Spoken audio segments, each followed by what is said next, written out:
We'll begin in 1 minute.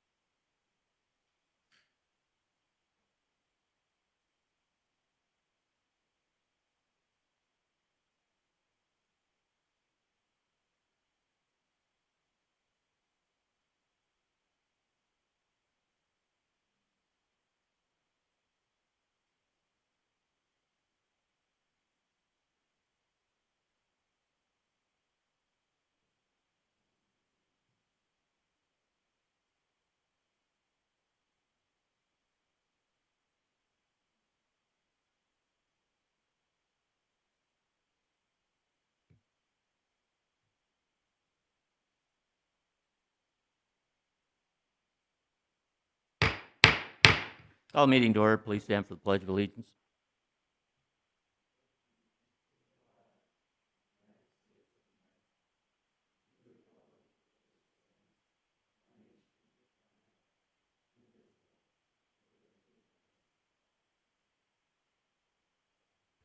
Good evening. Welcome to the November 24th session of your Brookings City Council. Ask City Clerk to record attendance, please. Mayor and council members, as we are not all in the same location this evening, please respond with present when I call your name. Bacon? Present. Brink? Present. Collins? Present. Corbett? Present. Tilton Burn? Present. Council members Niemeyer and Wendell are both absent this evening. Thank you. I'd like to remind the public, as we did the last meeting, that public and council members too and staff, that if you're speaking, please speak directly into the mic. If you have something to say, it's important that people hear what you're saying. So, and I'll try to remember that too tonight. So anyway, council, first item we have is a consent agenda. Entertain a motion to approve the consent agenda. So moved. Second. We have a motion and a second. Any public comment on the consent agenda? Seeing none, council comments or questions? Seeing none, please call a roll. Bacon? Aye. Brink? Aye. Collins? Aye. Corbett? Aye. Tilton Burn? Aye. Okay, consent agenda is approved. No items were removed from the consent agenda. This time, open forum. Anyone that cares to speak to the council with an announcement or anything like that. Dr. Clint Willard.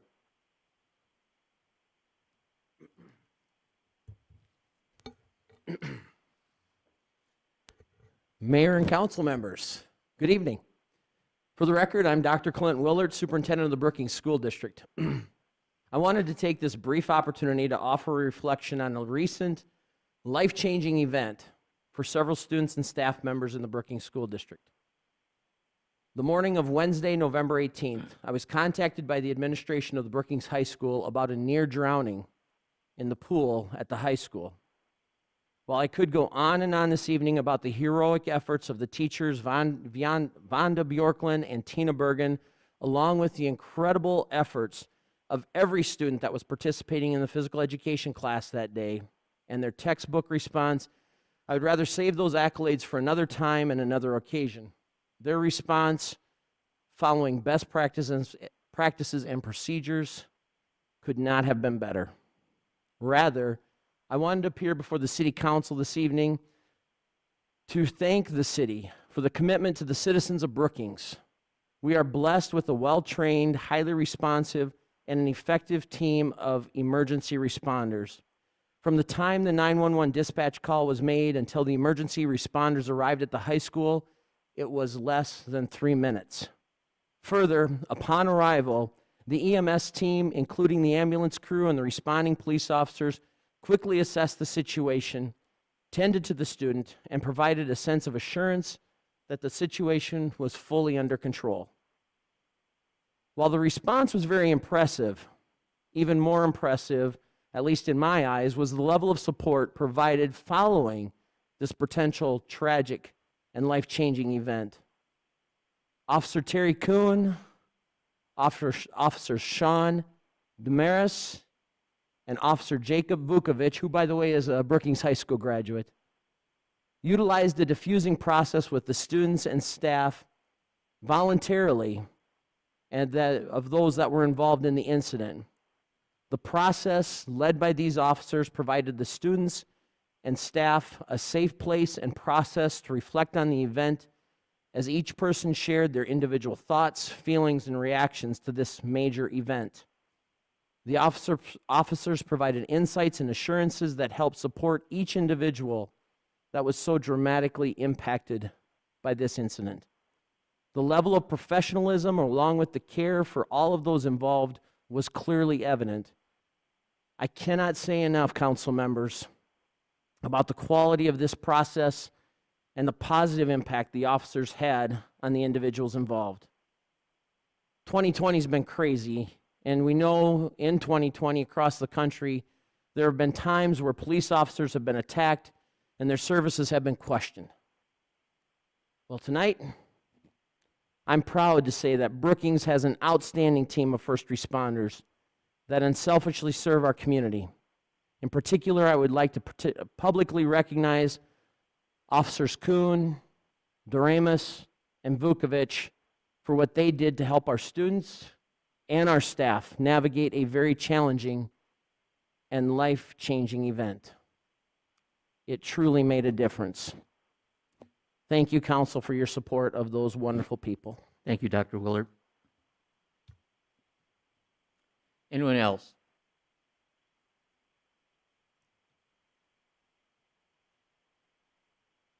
Bradley Walker, resident of Brookings. Good evening. My comment tonight is regarding your COVID updates and thresholds. As has been noted many times before at these meetings, your updates contain manipulated facts and speculation. I listened to your latest update, and after citing many different facts, Ms. Spector said the mask mandate may be working. Well, it may be working, or it may not be working. Active cases on September 9th, the first full day of the mandate, were 140. Active cases today, 2.5 months after the mandate, are 435. It appears by these figures that the mandate may not be working. A quadrupling of cases in that period shows that it is not. Now, regarding deaths. The first COVID death was August 1st, approximately 6 months into the so-called pandemic. The mask mandate was enacted September 8th. The second COVID death occurred on September 16th. There have been 14 subsequent deaths since then, for a total of 16. All but one of these deaths have occurred after the mandate was passed. It appears by these figures that the deaths may have been caused by the mask mandate. As far as your thresholds go, you keep citing Brookings as in the substantial community spread. You do realize we have been there since April when we had 5 active cases.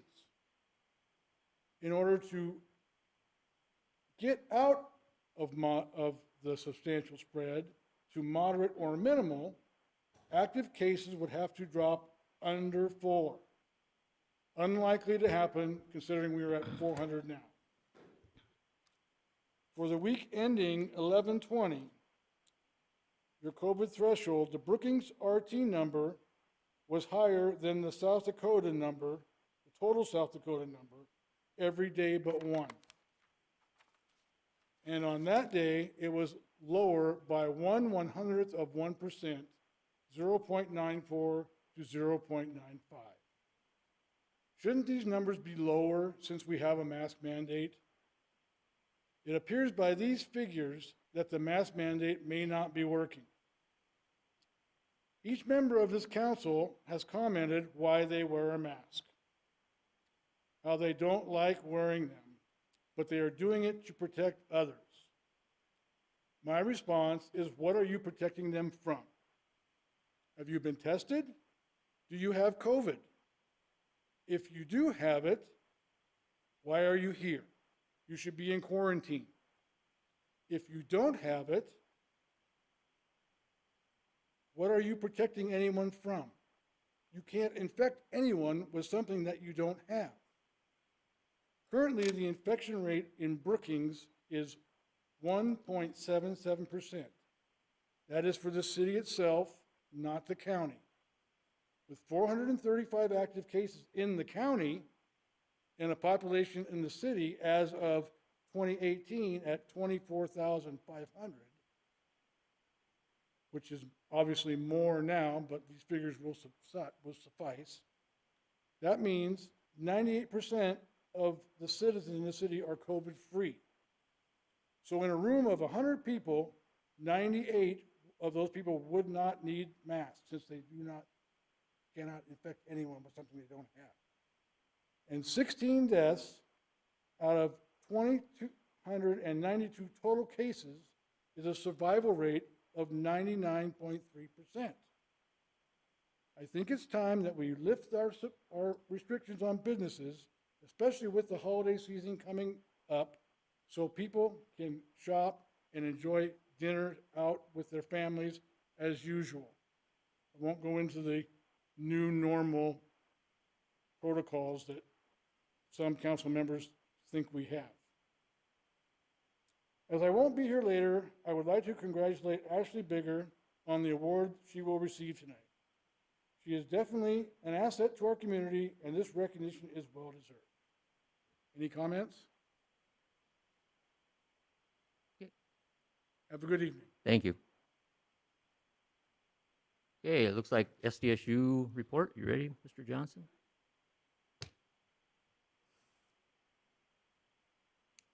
So, good evening, Mayor and members of the council. I am once again Zeb Johnson, the current Government Affairs Chair for the SDSU Students Association. Tonight I have the following updates.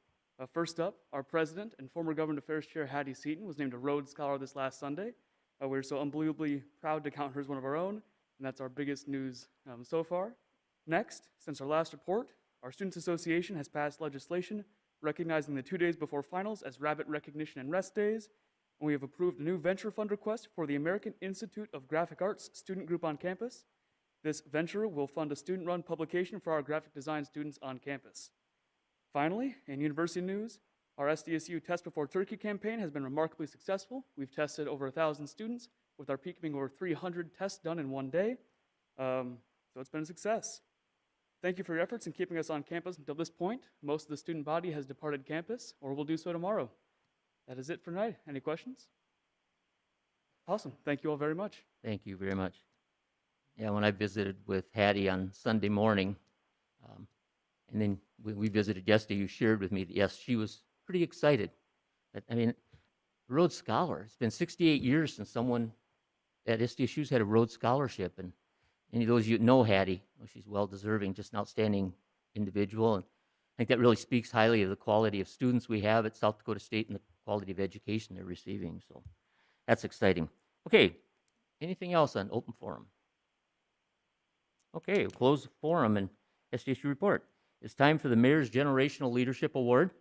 That's an award we started a few years ago to recognize up-and-coming young leaders, people that have given of their time freely and helped encourage the rest of the people to see what the value we have in Brookings and contribute to Brookings. One example would be the Keep Clean program. On Sunday mornings when Ashley has got a group of people volunteering, a lot of them just need intern hours, cleaning Main Street, just something exciting. And to me, an upcoming leader is somebody that inspires other people. Actually, I like the definition of leadership as motivating others as much as yourself. And so, Ashley, will you join me down here in front, please?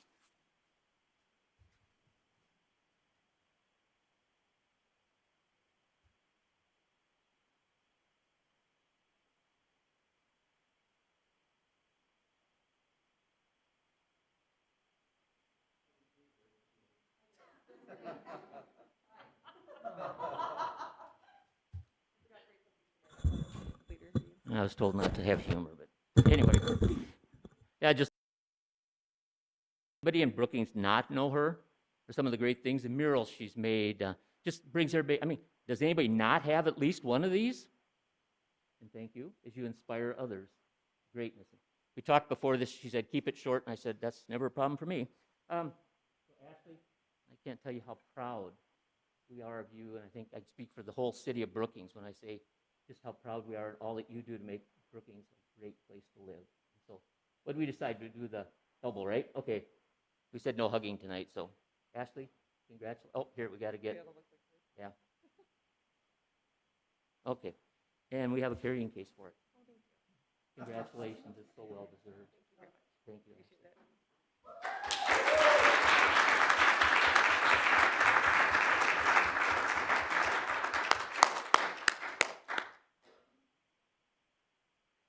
All right, now I'd ask President and CEO of the Brookings Area Chamber of Commerce, Kelsey Doom, and Chief Economic Development Director and CEO of Brookings Economic Development Corporation, Andrew Sloss, to join me up here. We got to get shorter people in Brookings. This is just... Anyway, it's a mayoral proclamation. Whereas Brookings celebrates our small businesses and the important contributions they make to our economy and community all year long. And whereas supporting our local shops and entrepreneurs creates goodwill within Brookings. And whereas on the average, for every dollar spent at a local small business, 67 cents stays in the local community, making it a big impact. And whereas small businesses create jobs and preserve our unique culture. And whereas 98% of the 894 business establishments in Brookings County have less than 100 employees, and 72% have less than 10 employees.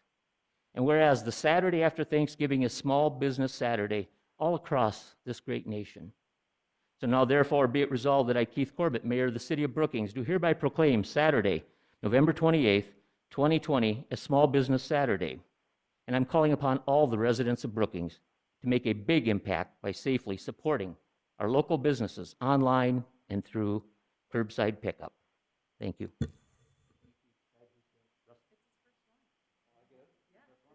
Okay. It's an honor. Yeah. Thank you for being here. Thank you for both your organizations too, to make Brookings so great. And of course, Ashley for her downtown business, and I brought that up earlier, shouldn't I? All the great things. So see everybody Saturday, and make sure we're shopping safely, okay? Thank you very much.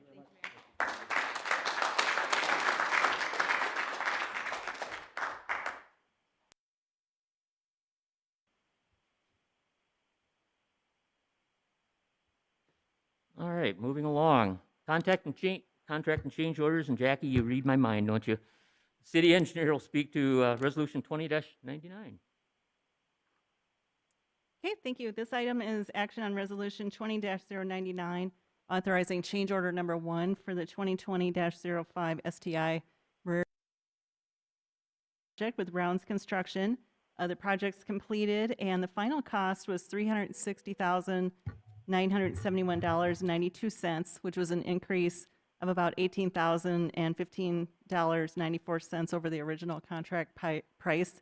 We added an area drain and some storm sewer to a boulevard area, and also added concrete mow edges, and then adjusted the final quantities to as constructed quantities. And staff recommends approval of the resolution. Okay, thank you. Entertain a motion to approve Resolution 20-99. Get a motion and a second? Second. Okay, thank you. Second. Okay, any public comment? Okay, seeing none, and if you haven't been out and looked at that area, it's a great improvement, and Jackie and I looked at it one day, so it's just great. Council, any comments or questions, council? Okay, please call a roll. Brink, Aye. Collins, Aye. Corbett, Aye. Tiltonburn, Aye. Bacon. Aye. Okay, Resolution 20-99 is approved, and thank you, Jackie. There are no first readings tonight, so we'll have public hearing and second reading on an on-off malt license. Ask City Clerk to introduce this topic.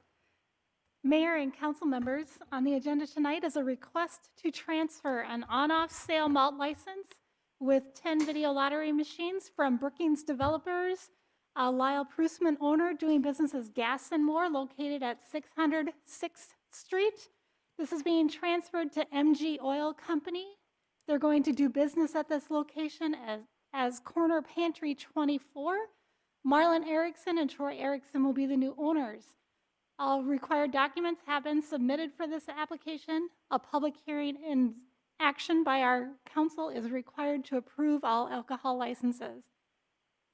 This license would go into effect in December and then be subject to renewals upon approval by the State Department of Revenue as well as the State Lottery Office for transfer of the existing licenses. Staff does recommend approval. Okay, thank you very much. So at this time, open the public hearing on this issue. Seeing none, close the public hearing. Any motion to approve, please? So moved. So moved. We have a motion and a second. Council comments or questions? Seeing none, please call the roll.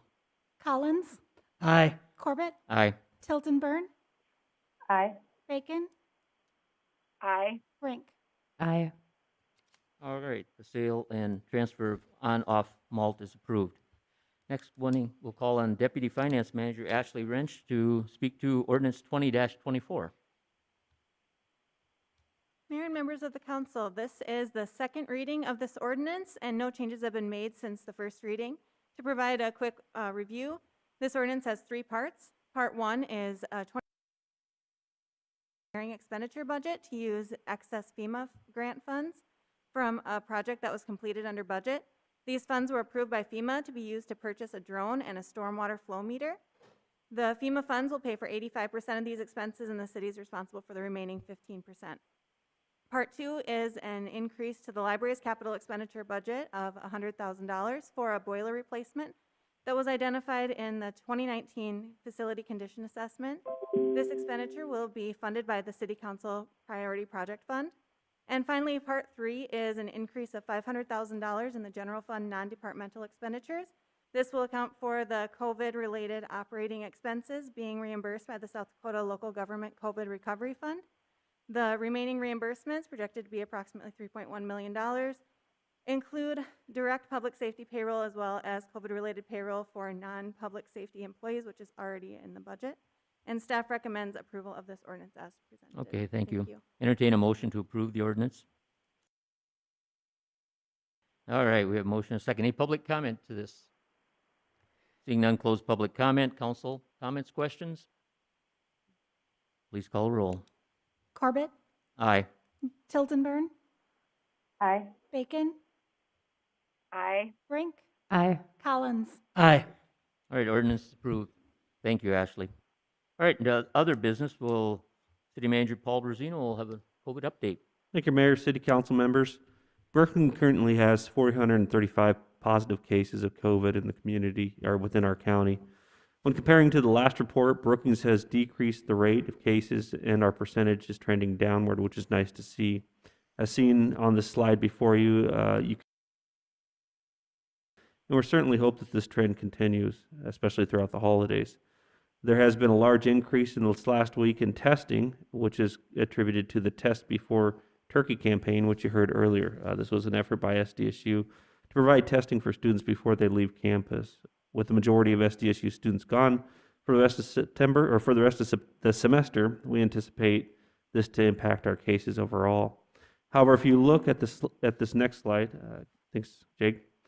The age demographics at the greatest increases is the 30 to 59-year-olds, which are seen predominantly as active within the workforce and throughout the community. So it's just one of those things that we'd like to point out, that we are seeing increases in different age demographics, and we just continue to encourage people to continue to keep your social distance, wear your mask, and practice good hygiene. The hospitalizations across the state still remain high, but currently here in Brookings, we do have 8 using the COVID beds and 0 in the ICU beds at the Brookings Hospital. Deaths due to COVID in Brookings increased over the last time since I reported to 16, and there have been 2,292 positive cases and approximately 1,841 cases that have recovered, with 7,972 tests that have occurred in Brookings County. Brookings County is still in substantial community spread, as noted earlier. The state of South Dakota has 16,657 active cases. There are 574 currently hospitalized, and the state has lost 821 South Dakotans. South Dakota is reaching record highs for death when looking at the last 7-day averages. The mask mandate is still in effect for all indoor businesses and public spaces until the end of December. When looking at this graph before you, when comparing Brookings to the top 10 cities based on counties and population. We're still ranked number one. It's the lowest in the state. We have predominantly been number one or number two in the state for the last 6 to 7 weeks.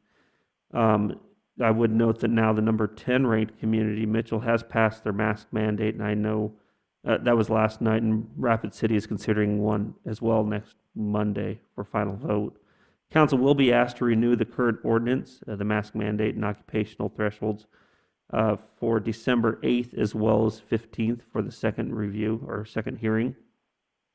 And the hospital is asking all to consider travel plans as they work as Thanksgiving is before us. And if people do travel, to please consider CDC best practices of wearing masks, social distancing, and practicing good hygiene. Other considerations include outside dinners, sitting with those you live with when you do have the dinner, or virtual gatherings. On a final note, I will, as mentioned last time, Tuesday, December 1st is the South Dakota Day of Giving. We have a number of nonprofits in the Brookings community that participate in this program. Those interested in participating financially can find out more at southdakotagives.org. And many of our local non-for-profits are being tasked more now than ever because of the impacts of COVID to residents and families. That's all I have for a COVID report this week. Questions, council? Go ahead, please. First of all, thank you for the information. I think getting these reports regularly is very helpful. I do just want to make a comment, just in case folks in the community don't know, but there is free COVID testing available at our local Hy-Vee. Folks are able to go through the pharmacy drive-through and be tested free of charge, and anyone wanting more information on that or wanting to sign up for a test can go to www.doineedacovid19test.com, and 19 is 19. And I just think that maybe not as many people in the community know that that service is available as should know, because I think the more testing we do, the better. Thank you, council member. Appreciate you sharing that. Anybody else? Questions or comments? Okay. Well, at this time, then we'll go into the City of Brookings progress report with the Assistant City Manager, Jake Meshke.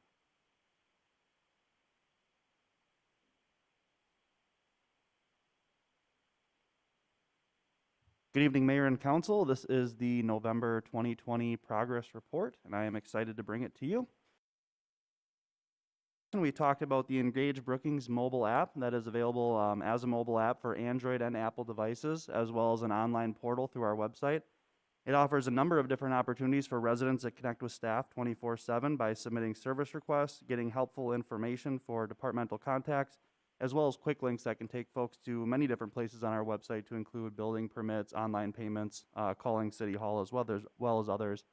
Recently, our Public Information Officer, Chelsea Bakken, headed up a great effort in doing some marketing efforts related to Engage Brookings and getting the word out there on that.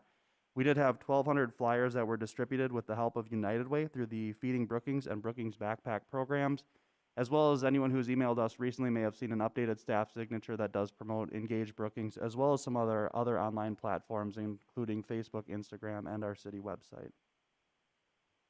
The 20th Street Interchange project does continue. The website listed up there, 20thstreetinterchange.com, is the best source for information. That is a screenshot of it up there before you tonight.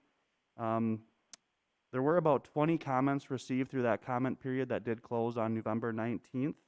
Some of those comments were related to the bike trail closure, and the consultant is actively working on different route options to minimize the impact for residents during that time. Responses to those comments will be posted on that website as well in December for anyone who had posted comments. It is an interactive platform where those responses will be provided. Initial landowner meetings were held to talk about right-of-way and different land needs related to the project. Some of our next steps include incorporating the comments that were received, those 20 comments, into the environmental assessment, continuing the project design. City Engineer Jackie Lanning will be providing the 60% cost review at the first meeting in December. In the longer term, we're looking at bidding the project in September of 2021. Construction would be from 22 to 23. So unfortunately, there is some snow that's covering this now, but the Bob Sheldon project has made some significant progress throughout the course of this season. At this point, you'll see a number of items have been completed. That's a wonderful picture that our Parks and Recreation Director, Dusty Rodick, had provided. We can really see that grandstand there that's now fully in place. as well as noting some of these next steps in terms of installing the press box, which was delayed to COVID, as well as some of those other minor punch list items that could be completed, that will be completed in spring of 2021. Some may accuse me of, being able to fit all this information on one slide. They would be right, but I love these pictures, so I decided to spread it out over two so folks can really see what a great project this is and what a great amenity this will be for our community. Brookings Kindness Week. Mayor Corbett did read a proclamation on the November 13th marking Brookings Day of Kindness, which aligned with World Kindness Day. This event did kick off on November 10th as far as the week goes. The whole campaign was centered around encouraging community members to practice and demonstrate kindness. Airport had a number of significant projects that were completed this year. $2.3 million project in asphalt apron and concrete hardstand that is pictured in the upper right. The purpose of this project was to accommodate larger aircraft, mitigate damage to the asphalt with the pouring of that concrete, as well as putting in new tie downs and lighting. The taxi lane on your lower right was added. That was about a $242,000 project, and as you can kind of see in that dirt area off to the side, it does create more space for hangars out at the airport to expand that use.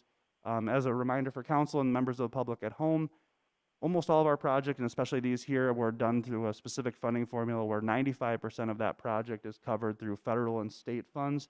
Only 5% of those two projects does come from the city. So only a very small portion of those projects were actually utilized city funds to complete. The overlay project for 2020 is now completed. The last one was Faculty Drive, and we did only do about half of that project or so on the, the east end there. That includes installing new water main, completing asphalt patches, as well as doing an overlay. The 659 Faculty Drive house was also demoed recently of the completion of the overlay project. The rest of Faculty Drive will be completed in 2021, which will be the north and west segments, and that'll include the storm sewer components as well as further overlaying the street. Concrete maintenance project, much of it has been completed, as you'll see on the screen before you. Picture there shows some of the great work that has been completed this year. Remaining sections are mostly predominantly related to the A Street ramps between Main and Maderi that will complete in spring of 2021. Swiftdale Center hosted a number of great events recently, one of them being the AA volleyball tournament. 8 teams participated, included 160 players, about 700 to 1,000 spectators per session, and there were 6 sessions. All of that was done in accordance with the Swiftdale Center's health and safety program, which is available on their website. Swiftdale Center has also applied for the South Dakota Small Business Grant Program. That is to mitigate all the financial loss, not all the financial losses, but to mitigate some of the financial loss due to COVID-19. Lastly, the City of Brookings was recognized by the South Dakota Chapter of Fundraising Professionals as an outstanding philanthropic community. Some of the items that were led to this recognition included the Brookings Community Foundation raising and distributing over $60,000 to local nonprofits, the City of Brookings contributions to local outside agencies, as well as the SDSU Foundation and One Day for State raising over $1.6 million in a 24-hour period. This award was granted before the gift card give back program, which is just another outstanding testament to the philanthropic nature of this community. With that, I would stand for any questions. Any questions? Okay, thank you, Jake. All right, looking ahead, been mentioned a couple times. December 8th is the next meeting. At that time, City Engineer Jackie Lanning will give an update on the 20th Street South Build Grant, 60% area. It's going great. I'll just let you know you might want to watch it. It's really going very well. I have a presentation recognizing Al Houghton for his years of service to Brookings Economic Development Corporation and City of Brookings. A first reading on ordinance for COVID-19, renew the ordinance, and then city attorney contract and city manager will speak to a COVID report. Anything that I didn't mention that you'd like to have on the 8th? Reminder, we'll have it the 8th and the 15th this month, or in December. So, anything? Yes. Is the 15th a study session or is that a regular meeting? I'm sorry. Is the 15th a study session or is that a regular No, meeting? it'll be a regular meeting. Then. Okay. It was going to be a study session, but otherwise we'd have had a meeting on the 22nd and So no meeting on the 22nd, but just the 8th? no meeting on the 22nd. Okay. Thank can you. Keep Christmas shopping. So, all right. Anything you'd like to add? Seeing none, then we're going to go into an executive session, and the media, there will be no action taken when we come out of that. Okay, Jodelle, you can go home. right? Okay, or to work. Okay, so we'll go into executive session pursuant to South Dakota Codified Law 1-25-2 for consulting with legal counsel or reviewing communications from legal counsel about proposed or pending litigation or contractual matters, and discussing marketing or pricing strategies by a board or commission of a business owned by the state or of any political subdivision, when public discussion may be harmful to the competitive position of the business. Entertain a motion to go into executive session. So moved. We have motion and a second. Any discussion? Seeing none, all in favor say aye. Aye. Opposed, same sign. Aye. We're in executive session.